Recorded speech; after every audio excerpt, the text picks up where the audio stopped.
What's up, guys?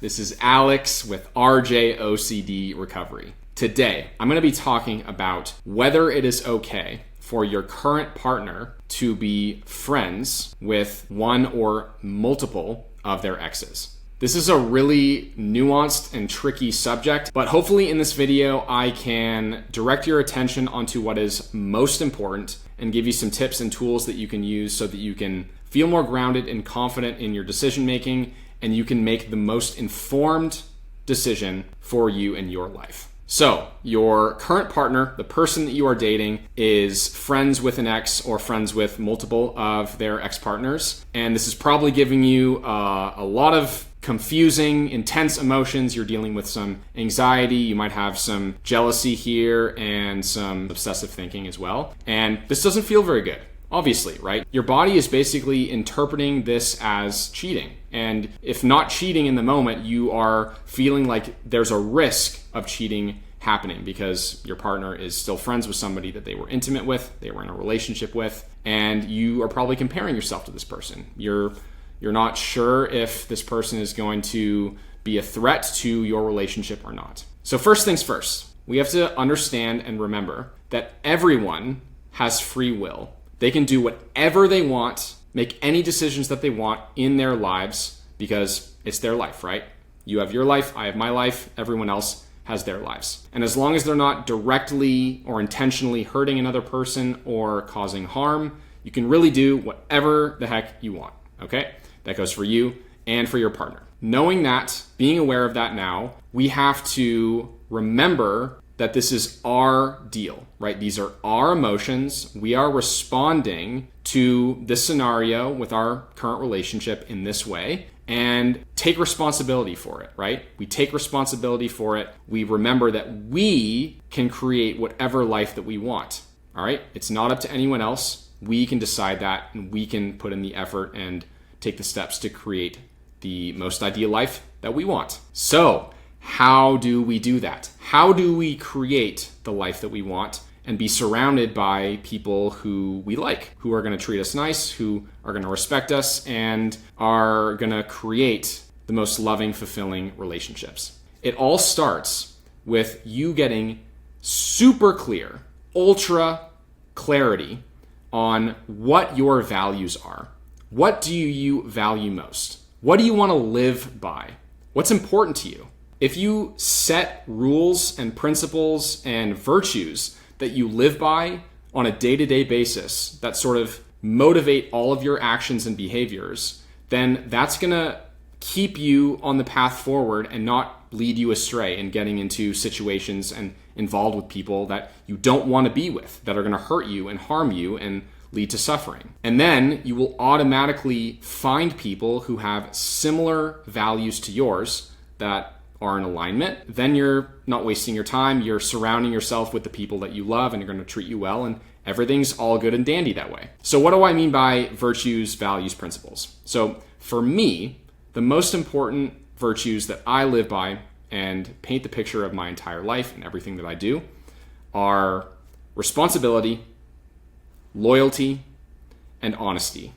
Those are the most important things to me. And when I'm looking for a partner or for friends or, anything in my life for that matter, but especially for relationships and looking for a partner, I want that person to also value those things. Because if there's some sort of disconnect there and we don't value the same things, how can we expect the relationship to work? It's totally uneven, right? This other person doesn't value honesty, and I value honesty. And if they're, not being upfront with me and lying and doing all of these things, that's not going to work. It's never going to work out, right? So you can see how this can become dysfunctional. So when you're done watching this video, or you can even pause it right now and do this exercise, get really clear on what 3 or 5 virtues are most important to you. What do you value most? What motivates everything that you do? Once you become very aware and clear on what it is that you actually value, then you can start to take inventory of all the things in your life and see whether there's things that are not matching up to those things. And if there's some things that, aren't matching up perfectly as to how you would like, you might have to make some tough decisions here. It could include you breaking up with your partner if they don't value the same things as you. That's up to you ultimately. Maybe your partner really wants to and enjoys being friends with their ex-partners, and you really don't like that for any number of reasons. You should not keep the relationship going if that's the case, and neither of you are willing to budge on those things. You're destined for conflict. You're destined for suffering if you try and force the relationship when you have disagreements on what is most foundationally important to each of you. So let's say you've come up with the virtues, the values that are most important to you, and you're still dealing with a lot of anxiety. You have obsessive thoughts, you have jealousy, you're feeling awful about this whole situation, and you don't know how to approach your partner and resolve this. I can assure you right now that you do not want to have a conversation about this with your partner if you're coming from a space of desperation and fear, okay? This is not going to be a productive conversation if your emotions are all over the place and you're accusing them of something and you're just dealing with a lot of anxiety. You want to get to a point where you can feel grounded, your emotions are in check, you feel more confident, you have higher self-esteem, and that allows this conversation to be facilitated in a way that's most productive for both you and your partner. The more work that you do on yourself, the more you heal your past, you heal your traumas, the more grounded you feel, you're going to be approaching these situations from a place of abundance because you're feeling so confident in your ability to get love. If you can't get love from this person, you can get love like that from somebody else. It's that simple, right? And then you can approach the situation from a completely different place. That being said, even if you're feeling totally abundant when it comes to love, sex, and relationships, that doesn't mean that you have to put up with something that you don't want your partner doing. But you see, this is all based on a healthy foundation of feeling abundance in dating and relationships. So I would recommend, in the short term, you spend some time meditating, regulating your nervous system, doing some breath work, doing some things that are going to help you calm down a bit more, getting a hold of your emotions, and then at the very least, once you've made some progress in that time, you can approach this from a much more confident, grounded place. And then keeping that same progress going over the long term so that you can get to this point of feeling abundant. So those are the main priorities that you need to take when approaching a situation like this. So I'm sure that there are still some of you out there who are probably like, but Alex, I still don't know what's the right decision. Can you please help me? What do you think about this whole scenario in general?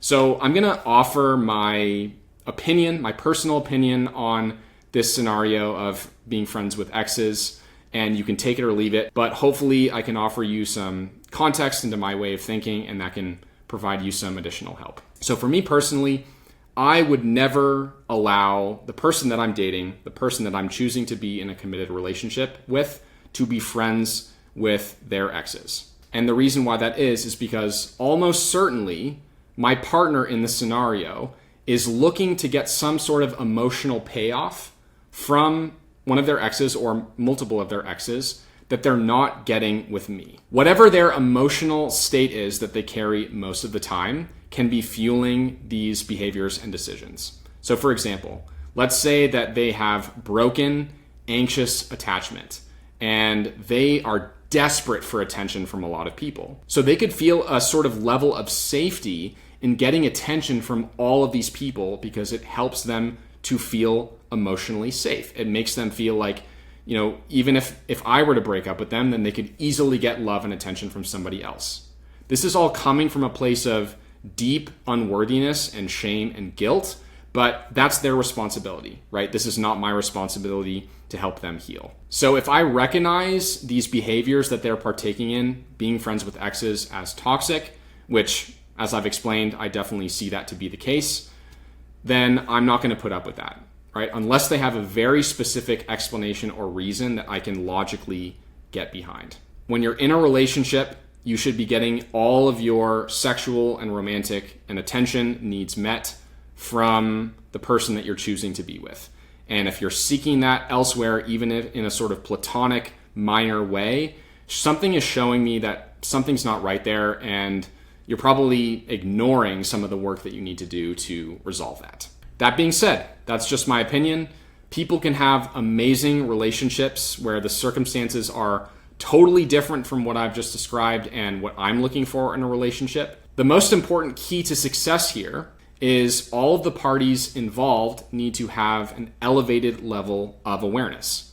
Because if they're unaware of how their behavior is impacting other people, then you can get into major conflict. So as long as you are aware of yourself and of others and the scenarios that are involving all parties involved, then you can make whatever decisions you want, and you can probably create an amazing relationship from that. But things are going to get complicated really fast. Things are not going to work out if you involve a lot of things, a lot of people, and everyone involved is dealing with a low level of awareness. Remember, this is just my opinion on the matter, and ultimately, remember, it's up to you and only you to decide what it is that is important to you and what type of life and relationship that you want to build in your life. All right, that is it for this video. Hope you got some value from it. If you need more help in overcoming retroactive jealousy and OCD, you can sign up for a free consultation call in the description box below. Look forward to seeing you guys in the next one.